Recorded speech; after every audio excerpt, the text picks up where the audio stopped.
During World War II, romance was still in bloom and marriage rates increased as couples were at risk of being separated for long periods of time, or even indefinitely. The dangerous and unpredictable nature of war meant that planning a wedding was quite difficult.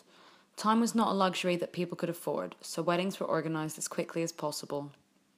For women who wanted to have a traditional white wedding, rationing meant that the materials for a typical bridal gown were in short supply, whereas men who served were able to wear their uniforms.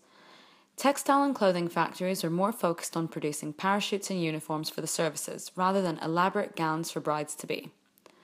For this reason, many women forewent typical wedding dresses in favour of utility garments or formal suits that they already had, since they could be worn time and time again. For example, this pink crepe dress, worn by Gladys Mason in 1939. This also allowed women to make good use of coupons during rationing. However, this did not stop the women who were determined to have their white wedding. In order to conserve time and money, many brides borrowed the dresses of friends and relatives, or would rent them. Couples would also double and triple up at weddings.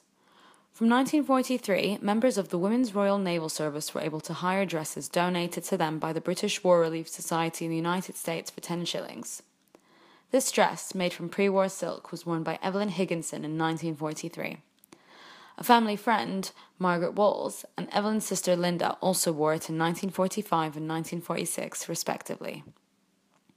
Between these years, 12 other women, mostly Wrens, whose fiancés were being posted overseas, also wore it.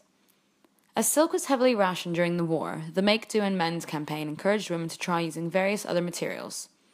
Parachute silk was highly coveted, not just for wedding dresses, but also for underwear and nightwear.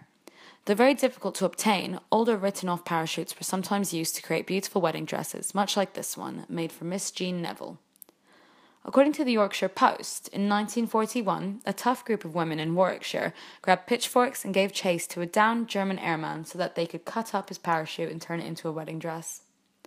In 1945, after 4 years of being separated from one another, Eileen Stone married Leslie Speller in a dress she made herself out of one of Leslie's old parachutes.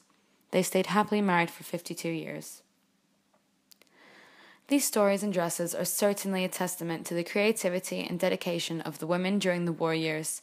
Despite the daily struggles they had to face, nothing could come between them and their dream weddings.